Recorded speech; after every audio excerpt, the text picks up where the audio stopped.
Ayan si G. Nagbunot si Jerry, oh. Luto ko na sila ng kuan, bahi. Maggata ko na siya pag uli. Mahal lang kasi guys ng niyog. 50 na yung isa Dito sa Maynila. sa Maynila. Tuburan libre. Siargao libre. Pero dito, kahit Manila, libre. Nagpunta kami sa Maragondon. Ate Edith. Piste, sira ulo. Lah, yun yan. Amag na yan, oh.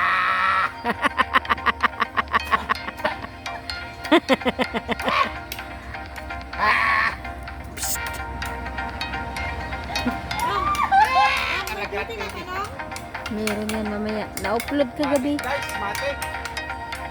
Paano nagpunta alas 5 na mahigit? Eh. Oh, sila pa rin nag-ano yung engine si Nesa. Yung nag-back out din na kaya daw. Kasi parang mga 3 yung mga tauhan nila. Di, ngayon, inaantay nila ang terminal to. Yun na lang. Kasi nabalik lang yung nakaraan. Eh. Yun na lang. Pag nabukuha na nila yun agad, doon na siya sa pisto din lagi. Eh, kagabi, agawan. Hindi, wala nga. Eh, sabi ko lalo pag nag-doon. Oh, mamaya daw, alas 3. Ayaw nga sana niya sumama. Sabi ko, saglit lang naman tayo doon. Ikwatan guys, ikwat pa, ikwat. Sabi ko mga alas 8 ata siya may nagdating. Sabi ko, sino ba yung pito ng pito? Yung pala siya. Upload. Eh, mga kasamaan din yan. Na-upload yung iba eh. Kasi ba nagpunta yun ng dagat na eh. Doon sa Sundalo. Ano ba yun? Pwede sila nakapasok doon kasi may kilala sila doon. Yung kasama niya, nagtrabaho pala doon. Dati.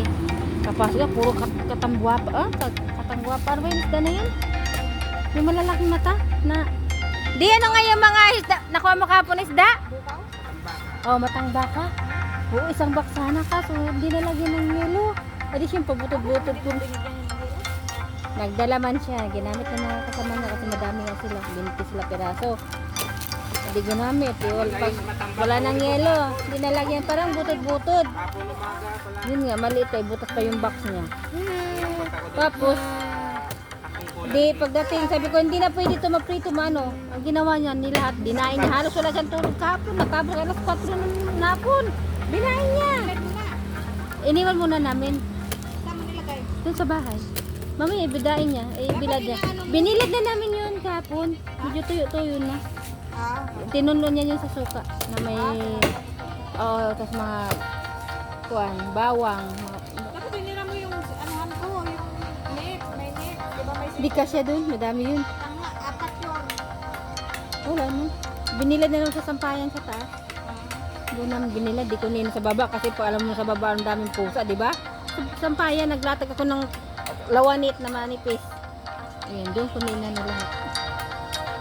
Tuyo-tuyo na kahapon eh. Isang pinatapos hapon na, kaya di masyado tuyo.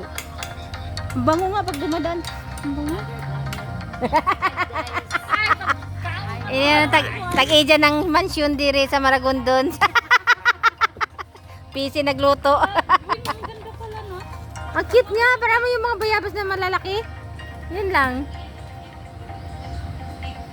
Ang cute. Basta di way laman yan, di. Ha? Ah. Tanim ako ng guyabano, para tinanim yung dahon. Putol mo na kay.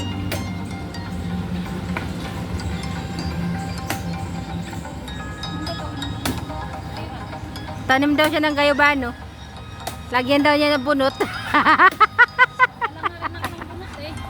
Oh, magdala ka, Tigs. Itanim ko doon sa mga halaman. Oh.